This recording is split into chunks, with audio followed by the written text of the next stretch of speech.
Rafe, of course, you've talked before about the importance of Commonwealth and the Queen's link to Australia in particular.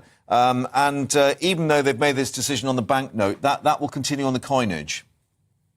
It will continue on the coinage, but, make no mistake, this is a deliberate attempt to erase the visibility of the Australian monarchy. And it's actually part of a far wider attack on Australian history and culture and its proud British colonial heritage, if I can say, particularly by Australia's Labour government, which is, just as drenched in woke ideology as perhaps the Labour Party here is. And it comes alongside a recent decision by the government of Australia to appoint a Minister for the Republic, which is quite a nonsensical thing if you think about it.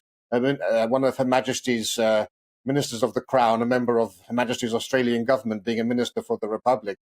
And it's just a great shame, I think, that at this really critical moment for the monarchy in the Commonwealth, that you have in Canada and Australia and New Zealand such painfully woke governments. And there's such a contrast to 10 years ago when you had in Canada and Australia and New Zealand extremely pro-monarchist prime ministers, John Key, New Zealand, Stephen Harper, and Tony Abbott. And so in Canada, we don't even know, or New Zealand, whether they will replace the Queen on their $20 notes with the King.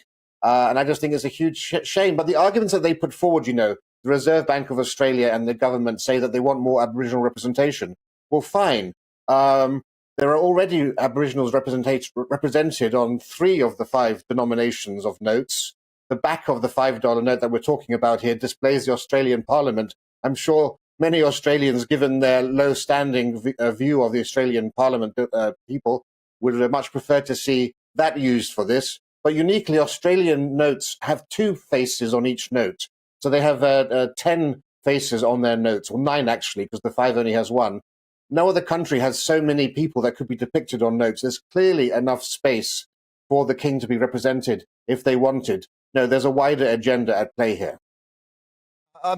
The conclusion is, of course, they can put what they want on their banknotes, and one suspects that maybe that King Charles would be fairly relaxed on this particular issue if, of course, it's linked to the indigenous history of the country. But that in itself, of course, is a very controversial matter for the Australians and how those first Australians or the indigenous population was actually treated.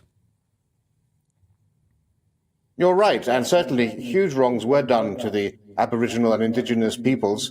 But as I say, they are already represented on several of the Australian banknotes, and many more initiatives have taken place by the different governments to ensure that they are fully incorporated into the fabric of the Australian family. But, as I said, this is part of a larger project currently underway. It's part of the global decolonisation project, if I can put it that way. You'll be familiar with the 1619 project in the USA, which seeks to change America's founding date from July the 4th, 1776, the Declaration of Independence, to the arrival of the first black slaves in 1619. And there's a similar debate now going on in Australia about changing the date of Australia Day, which marks when the British settlers first arrived.